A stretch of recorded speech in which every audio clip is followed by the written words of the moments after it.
नमस्कार. बंधा रुपया आपला पैसा आपली गुंतवणूक कार्यक्रमात आपलं मनपूर्वक स्वागत. BAC investor protection fund invest right to future bright, अर्थात योग्य गुंतवणूक उज्ज्वल भवितव्य असं पण म्हणतो.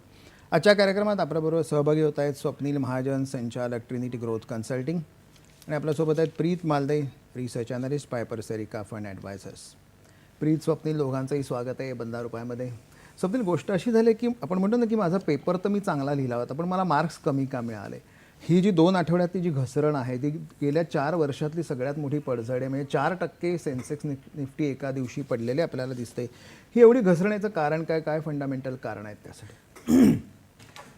हे वर्ष आता आपण वर्षाच्या शेवटाला आहे, म्हणजे कॅलेंडर इयरच्या दृष्टिकोनातून. फायनान्शियल इयर जरी एक क्वार्टर बाकी असेल तरी, आणि कुठेतरी एका पॉझिटिव्ह नोटवर वर्ष संपताना दिसत नाही इन्व्हेस्टरसाठी. म्हणजे जवळजवळ 20 लाख करोड एवढी इन्व्हेस्टरची वर्थ 5 सेशनमध्ये, म्हणजे एका आठवड्यामध्ये वाईप आउट झालेली आहे. त्याला काही कारणे, आणि ती कारणं आपण मागच्या काही एपिसोड्समध्ये पण डिस्कस केलेली आहेत की म्हणजे एक जे मेजर ट्रिगर्स आहेत, काही जे निगेटिव्ह ट्रिगर्स आहेत ते एकदमच एकाच वेळी सगळे आले, त्याच्यामुळे तो मार्केटवर एकदम जास्त मोठा इम्पॅक्ट दिसला.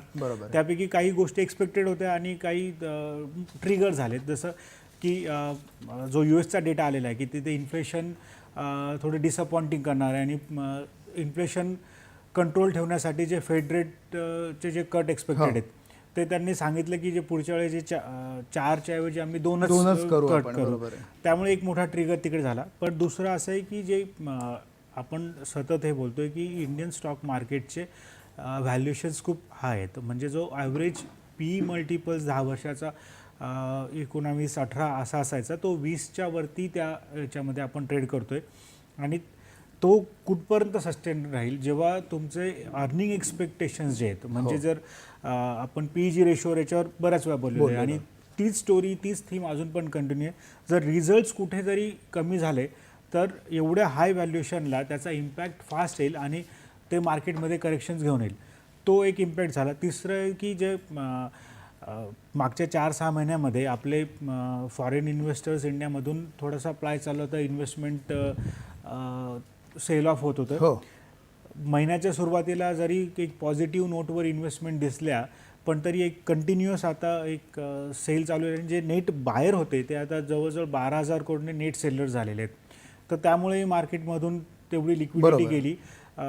तर एक डिमांड साईड प्रेशर तिकडे क्रिएट झालं. ह्या सगळे एकंदरीत आल्यामुळे मार्केट तुम्ही 5 रॅलीमध्ये आपण 4,000 अंकाने 4,000 पॉईंट्सने पडलेलं दिसलं. प्रीत, जे ख्रिसमस आपण सेलिब्रेट करतो, मेरी ख्रिसमस आणि सांता क्लॉज रॅली आपण म्हणतो की दर डिसेंबरमध्ये ती रॅली दिसते, पण रॅली जरा उलटीच झाली आणि जो सांता क्लॉजचा जो कलर असतो रेड, तर त्याने मार्केटच रेड झालेलं आहे. ही काय स्थिती आहे? जे फेड रेट कट, जर स्वप्नीलने एक्सप्लेन केलं, तर फेड रेट कट किंवा अमेरिकेचा जो इम्पॅक्ट आहे तो एवढा भारतीय मार्केटवर आला आहे असं वाटतं आपल्याला, कारण अमेरिका कसंही झालं तरी ती मदर ऑफ ऑल इकॉनॉमीज आहे, त्यामुळे इम्पॅक्ट आला आहे. Exactly sir, I totally agree with Swapnil सरांनी जे म्हटलं की मल्टिपल ट्रिगर्स आहेत, आणि एका वेळीच मल्टिपल ट्रिगर्स आहेत. आणि प्रॉब्लेम हे आहे की आता ट्रेड डेफिसिटचा जो डेटा आला, जेव्हाही असा डेटा बाहेर पडतो तेव्हा मार्केट रिॲक्ट करतोच. आणि ट्रेड डेफिसिटचा डेटा आला त्यामुळे रुपी डेप्रिशिएट झाला, आणि फेड रेट कटचे नंबर्स आले. तर ऑल इन ऑल आता मल्टिपल फॅक्टर्स आहेत ज्यामुळे मार्केट रिॲक्ट करतं. आणि actually Fed rate cut necessary होतंच, कारण इन्फ्लेशन खूपच वाढलं होतं कोविडनंतर US मध्ये, आणि इन्फ्लेशन कंट्रोल करण्यासाठी इंटरेस्ट रेट्स वाढवले होते. आणि ते इंटरेस्ट रेट जर सस्टेन केले फेडनी, तर जी ग्रोथ होणार होती US मध्ये, ती ग्रोथ ती ग्रोथ सपोर्ट नाही, होऊ शकणार नाही.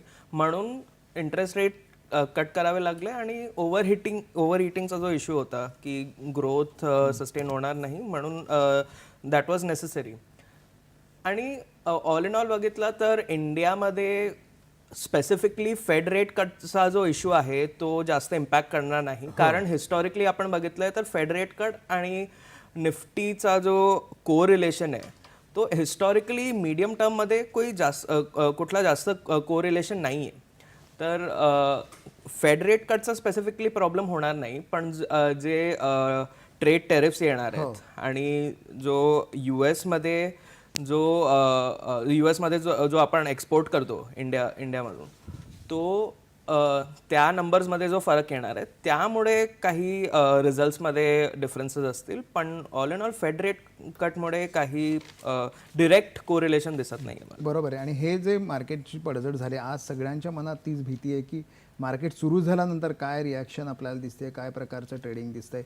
समजेल अशा अनेक इंटरेस्टिंग गोष्टी असतात जे प्रेक्षकांना आपण नेहमी सांगतो. माझगाव डॉक लिमिटेड ही जी कंपनी आहे त्याचं 250वं वर्ष आहे. ती 1774ला एक छोटा ड्राय डॉक अशी स्थापन झालेली कंपनी आणि आता एवढी 250 वर्षांचं त्यांचं आता सेलिब्रेशन खूप चालू आहे आणि ते प्रचंड स्वायत्तता त्या कंपनीला दिलेली आहे. म्हणजे अशा अनेक इतिहास पाहिला आपल्या नवरत्नांचा तर अतिशय दैदिप्यमान असा इतिहास आहे. अर्थात परत एकदा एक US रॅलीबद्दल आपण बोलूया की US मध्ये आपण बघतो की ट्रम्पचं प्रशासन आल्यानंतर मी खरं आता 20 जानेवारीपासून सुरू होईल तर ती जी रॅली त्यांच्याकडे आली ती रॅली टिकली नाही आणि पैसा आपण म्हणतो की मी युरोप असेल कुठलाही असो पैसा हा नेहमी अमेरिकेकडेच जात असतो. ही रॅली टिकली का आणि कुठले फॅक्टर्स तिथे डिटरमाइन होतात?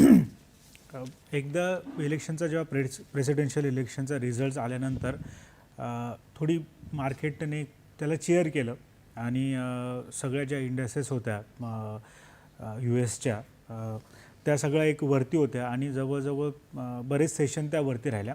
पण आता कुठेतरी त्या करेक्ट होताना दिसत आहेत आणि मेजर फॉल तिकडे तुम्हाला दिसतो. एक 3-4% डाव जोन्स वगैरे खाली पडलेले. त्याला आता 20 जानेवारीनंतर म्हणजे ट्रम्प जे आहेत ते त्यांचा कारभार चालू करतील, पण इकडे एक अनसर्टन्टी त्यामुळे तो कदाचित ती एवढा मोठी घसरण झालेली आहे. मेनली म्हणजे त्यांचा टॅरिफवरचा एक व्ह्यू आहे. एक जो आपण आता डेटा बघितला की तुमच्याकडे इन्फ्लेशन आहे, तुम्ही जर नवीन टॅरिफ अजून ॲड करणार असेल, ती इम्पोर्ट ड्रिवन इकॉनॉमी आहे. तुमच्याकडे इम्पोर्ट्स हेविली सगळ्या जगभरातून इम्पोर्ट करणारी जसं तुम्ही म्हणाला की मदर इकॉनॉमी आहे. जर तुम्ही एवढं हेविली इम्पोर्ट डिपेंडंट आहे आणि तुम्ही टॅरिफ जर वाढवणार असेल तर इन्फ्लेशन तुमचं कर्व होणार नाही. हा एक मेजर अनसर्टिटी पास झाला. दुसरा आहे की तुमच्याकडे फिस्कल डेफिसिट्स हेवी आहे आणि तुम्ही जे लोकल किंवा तिथे कॉर्पोरेट्स आहेत त्याच्यासाठी टॅक्स कमी करायची असं एक धोरण आहे. तर तिथे पण एक विरोधाभास आहे. जर तुम्ही टॅक्स कमी केले तर तुम्ही डेफिसिटला आळा कसा घालणार, ह्या सगळ्या संभ्रम तिकडेत. आणि तिथे बॅलन्स व्ह्यू म्हणजे जी ट्रम्पचे धोरणं आहेत त्यांच्यामध्ये बॅलन्स व्ह्यू कमी आहे त्या आणि अनसर्टिटी जास्त आहे आणि ती सगळी तुमच्या याच्यात रिफ्लेक्ट होते. जोपर्यंत कारभार चालू करून काही पॉलिसीवर क्लॅरिटी येत नाही तोपर्यंत मार्केटला डायरेक्शन नाही आणि जेव्हा मार्केटला डायरेक्शन नसतं त्यावेळी जनरली मार्केट फॉल होतो आणि तेच तुम्हाला डाव जोन्स आणि नॅसडॅकच्या याच्यात ज्या रिॲक्शन्स आहेत त्याच रिॲक्शन्स आहेत ओव्हरऑल. बरोबर आहे. प्रीत, आपले रिटेल इन्व्हेस्टर ज्यांच्या बळावर आपण एवढं मार्केट म्हणतोय 2-2 वर्ष चालले, 3-3 वर्ष जी रॅली छोट्या रिटेल इन्व्हेस्टर्सनी बघितलेली आहे ही मंडळी आता खूप त्यात आपलाही सहभाग आहे की आपणही कन्फ्यूज झालेलो आहोत की संभ्रम थोडा आहे. बरेच जण म्हणायचे की बाबा रिटेल इन्व्हेस्टर हा अभिमन्यूसारखा झाला आहे का, की स्मॉल कॅप मिड कॅपमध्ये त्यांनी एवढे इन्व्हेस्ट केले होते त्यातनं तो बाहेर कसा येईल. एक मला एक छोटी जाहिरात आत्ता आठवते, त्या फंडचं मी नाव घेत नाही पण त्यांनी इतक्या पटकन त्यांनी त्यांची जाहिरात आणलेली आहे की ह्या वेळी काय करायचं तर म्हणा माफ कर दो हमें. तर माफ कर दो म्हणजे मल्टी ॲसेट ॲलोकेशन फंड करा, MAAF. रिटेल इन्व्हेस्टरनी आता काय केलं पाहिजे तुझ्या मते? तर आपण जर 10 वर्षाचा व्ह्यू घेतला तर Nifty 12.5% compounded annual growth rate perform केला आहे. दरवर्षी आपण 2023 सारखी रॅली एक्सपेक्ट करू शकत नाही. म्हणून जे रिटेल इन्व्हेस्टर्स ज्यांनी एक्सेसिव्ह इन्व्हेस्टमेंट्स केली आहे स्वतःहून, ॲक्टिव्ह बेट्स घेतले आहेत, त्यांच्यासाठी आता प्रॉब्लेम्स आहेत. कारण जे रिटर्न्स बनले होते ते आता बनण्याची पॉसिबिलिटी कमी आहे, ते आता परत व्हायची पॉसिबिलिटी कमी आहे. तर माझ्या हिशोबाने जे तुमच्याकडे जर जे एक्झिस्टिंग पोर्टफोलिओ कंपनीज असतील त्यात तुम्हाला जर ॲव्हरेज डाऊन करण्याची ऑपॉर्च्युनिटी भेटते, क्वालिटी कंपनीज असतील आणि व्हॅल्युएशन डिसेंट असतील तर त्यात तुम्ही ॲव्हरेज डाऊन करा. नवीन पोझिशन्स घेऊ नका आता. आणि the best way to go ahead right now की म्युच्युअल फंड्समध्ये जे चांगले फंड मॅनेजर्स आहेत ज्यांनी कॅश ॲलोकेशनवर लक्ष ठेवलं आहे आणि हिस्टॉरिकली वाईट टाईमामध्ये जास्त प्रोॲक्टिव्हली फंड मॅनेज केलं आहे, तशा फंड्समध्ये इन्व्हेस्ट करा आणि ट्रान्चेसमध्ये इन्व्हेस्ट करा. आणि मी असं पण बघितलं आहे की काही इन्व्हेस्टर्स म्युच्युअल फंडचा जो NAV असतो त्या NAVला स्टॉक प्राईस सारखं समजतात आणि NAV कमी झाला तरी बाय करतात आणि जास्त झाला तर सेल करतात. That is not the way. That is not right way of investing in a mutual fund. कारण एका फंड मॅनेजरला तुम्ही पैसे त्यासाठी देता की तो तुमच्याऐवजी तो डिसिजन घेणार तुमच्यासाठी की कॅशवर किती बसायचं आहे आणि कुठल्या सेक्टरमध्ये कुठल्या कंपनीमध्ये किती ॲलोकेशन करायचं आहे. तर तो NAV is not the right indicator. So माझ्या हिशोबाने ट्रान्चेसमध्ये म्युच्युअल फंड्समध्ये किंवा इंडेक्स फंड्समध्ये इन्व्हेस्ट करा आता. आणि जी तुमची एक्झिस्टिंग पोर्टफोलिओ कंपनीज असतील, क्वालिटी कंपनीज आणि फेअरली व्हॅल्यूड रेंजमध्ये तुम्हाला जर या करेक्शनमध्ये भेटल्या तर त्या कंपनीजमध्ये इन्व्हेस्ट करा. पण नवीन पोझिशन्स आता फक्त ग्रोथ कन्सिडर करून घेऊ नका. बरोबर आहे. आत्ता 578 अंकांनी सेन्सेक्स वरती आहे, पॉझिटिव्हमध्ये ग्रीनमध्ये आहे हे परवाच्या ह्याच्यापेक्षा.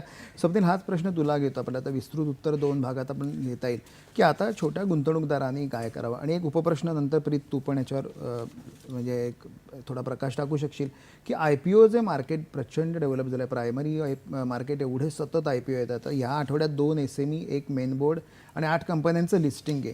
तर कुठेतरी ते लिक्विडिटीचं प्रेशर पण म्युच्युअल फंडवर येतं आहे आणि तो पैसा तिकडे जातो आहे. आणि आता छोट्या गुंतवणूकदारांनी काय केलं पाहिजे स्वप्नील? बघा, एक थोडासा चांगली गोष्ट आहे किंवा थोडा एक इथे विरोधाभास आहे की आपला जो लिक्विडिटी किंवा जे इन्व्हेस्टमेंटचा रेट आहे रिटेल गुंतवणूकदाराचा मार्केटमध्ये हा एक मोठी पडझड आता झाली. याच्या आधी पण एक पडझड झाली होती 1001 पॉईंटची, म्हणजे एक 4-6 सेशनपूर्वी 86,000ला आपण मार्केट बघितले. त्यानंतर ते खाली येते 81पर्यंत झालं आणि त्यानंतर एक मोठ्या पडझडनंतर ते कुठेतरी 78-79वर आलं. तो एक सिनॅरिओ बघितला, तसाच सिनॅरिओ आज पण आला आहे. पण त्याच्या आधीपासून तर आत्तापर्यंत जी रिटेल इन्व्हेस्टर्सचा जो पैशाचा ओघ आहे मार्केटमधला तो कमी झालेला नाही. फॉर एक्झाम्पल SIP बुक जे ॲव्हरेजली 25,000 करोडची जी इन्व्हेस्टमेंट्स मार्केटमध्ये फ्लो होत आहे तो जो महिन्याला येतो तो इंटॅक्ट आहे. त्यामुळे थोडेफार झाले की आता जेव्हा आपल्याकडे वेडिंग सीझन असतो किंवा फेस्टिव्ह सीझन असतो तेव्हा तुमचा मनी इन्व्हेस्टमेंट आणि सेव्हिंगपासून डायव्हर्ट होऊन कन्झम्पशनकडे जाईल आणि ती सायकल चालू राहिली तरच इकॉनॉमी बूम होणार आहे. तर तिथे जर 2-1% 2-5% कुठे फ्लो कमी झाला तर तो तरी पण तो योग्य डायव्हर्जन येते, कारण इकॉनॉमीमध्ये कन्झम्पशन्स पण आलं पाहिजे. तर हा जो विरोधाभास आहे की जेव्हा मार्केट पडते तेव्हाही तुमचा जो फ्लो कंटिन्यूस आहे मार्केटमध्ये, तर हे खूप मोठं सकारात्मक आहे भारतीय इकॉनॉमीसाठी की तुमचे FFI चाललेले मार्केट कंटिन्यूस पडते. आपण बऱ्याच वेळा म्हणतो की जे नवीन इन्व्हेस्टर्स ह्या मार्केटला जोडले गेलेले आहेत त्यांनी एक कंटिन्यूस रॅली पाहिलेली मागे 3-4 वर्षामध्ये 12-15 काही ठिकाणी 20-25 आणि 30% असले गेन्स बघितलेले. आता त्यांचे जे रिसेंटली मार्केटमध्ये जोडले असतील त्यांनी आता ते रेडमध्ये मार्केट बघत असतील किंवा ज्यांनी जो प्रॉफिट बघितला असेल आणि तो प्रॉफिट बुक नाही झाला त्या प्रॉफिटमध्ये मोठा डेंट क्रिएट पण झाला असेल तर तरीही तो इन्व्हेस्टमेंट्स करतायत. तर दिस इज म्हणजे हे एक पॉझिटिव्ह आणि सकारात्मक आहे. त्यामुळे मार्केट स्टेबल लवकर होईल आणि अननेसेसरी फॉल मार्केटमध्ये जो आहे तो होणार नाही, त्याचं ते एक द्योतक आहे. तर आणि मी जसं प्रत्येक म्हणतो जर मार्केट एक स्टेबल असेल तर त्याच्यामध्ये त्या मार्केटमध्ये तुम्हाला मेजर गेन करताच येणार नाही. मग ते तुम्ही FD किंवा त्याच रेटने तुम्हाला ते गेन मिळतील. तर पण जिथे मार्केट व्होलेटाईल असेल किंवा काही ट्रिगर असेल त्याला मार्केट रिॲक्ट होत असेल तर तिथे तुम्हाला त्या इन्व्हेस्टमेंट अपॉर्च्युनिटीज क्रिएट होत राहतील. जेव्हा तुम्ही SIP करता तुमचा फंड मॅनेजर पण त्या अपॉर्च्युनिटीज शोधून त्या डीपला त्या स्टॉकमध्ये इन्व्हेस्ट करत असतो. त्यामुळे तुमचे गेन जे आहेत ते नॉर्मल इकॉनॉमीपेक्षा पुढे जातात.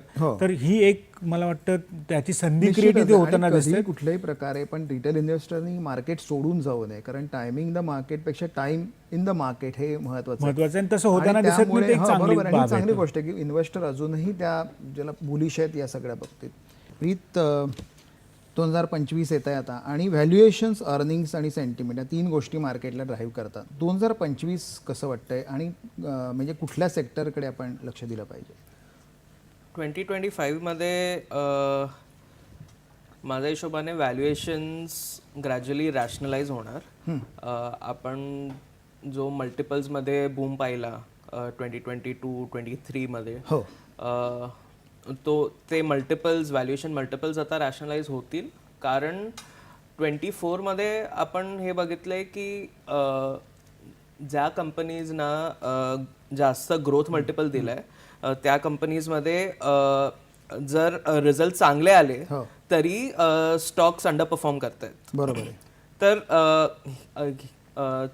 त्याच्यामुळे आता जास्त मल्टिपल्स भेटणार नाहीत, ग्रोथ मल्टिपल्स भेटणार नाहीत आणि व्हॅल्युएशन्स मोर ऑर लेस आता फेअर व्हॅल्युएशन्स कडे रिव्हर्ट होतील. बरोबर आहे. सो दॅट्स व्हॉट ते मी बघतोय 25मध्ये. बरोबर आहे. स्वप्नील, तुझं काय मत आहे 2025? कारण मी बरीच लिस्ट म्हणजे जर आपण म्हणतो काढलेली होती, त्यात व्होलॅटिलिटीचे ट्रिगर काय असणार आहे 2025मध्ये, की 1 ते 2 महिन्यातले इव्हेंट आहेत, जसं बजेट आहे, RBI नंतर हे असेल, US market actually rate indications असतील, 20 जानेवारीला ट्रम्प प्रशासन हे असेल, जिओपॉलिटिकल इश्यूज, युद्ध चालूच आहेत आणि क्वार्टर 3 अर्निंग, जसं आता प्रीत म्हणाला की सेल ऑन हाय मार्केट बघावं, की दुसरं मग FIचं आपण जेव्हा म्हणतो की FI हे इक्विटीतनं सेल करतात, पण त्यांनी डेटमध्ये पण खूप प्रकारे इन्व्हेस्टमेंट आपल्याकडे केलेले आहेत. तुला काय वाटतं स्वप्नील, कुठलं कसं वर्ष आपण बघायला? बघा, सगळ्यात मी 2 मोठे ट्रिगर तुमच्याच लिस्ट म्हणून सांगतो की जे ऑब्झर्व करायला पाहिजे. पण याच्या आधी एक थोडंसं की जे 2023 आणि 24मध्ये झालं तेवढा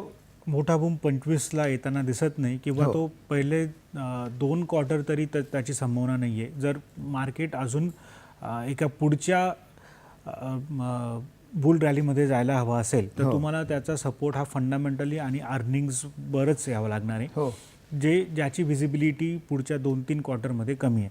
पण आपण जे ट्रिगर म्हटले की एक बजेट आणि ट्रम्पचं जेव्हा शासन चालू होईल त्यामध्ये त्यांचं पॉलिसी स्टेटमेंट आणि क्लॅरिटी जेव्हा येईल, तो एक मोठा ट्रिगर राहील की आपल्याला आता रुपी जो आपला आहे की तो आता खूपच म्हणजे डिव्हॅल्यू झालेला आहे, तो स्टॅबिलाइज होताना दिसतोय की ते एक राहील. आणि दुसरं म्हणजे जसं मी पहिले म्हणतो ते कंपनी स्पेसिफिक आहे, तुमच्या कन्झम्पशन्स एक रिवाईव्ह होऊन त्यासाठी budget would be bigger trigger की रुरल इकॉनॉमीमधून तुम्हाला कन्झम्पशनला किती सपोर्ट मिळतोय ते ड्राईव्ह करेल तुमच्या अर्निंग्समध्ये, आणि ते जेव्हा अर्निंग्समध्ये ड्राईव्ह करेल तेच तुम्हाला स्टॉक मार्केटमध्ये रिॲक्ट होताना दिसेल. मुळातच गव्हर्नमेंट एक्सपेंडिचर भरपूर वाढेल या वर्षामध्ये अशी अपेक्षा, त्याच्यामुळे हे रुरल अर्बन सेक्टर सगळीकडे आपल्याला दिसेल.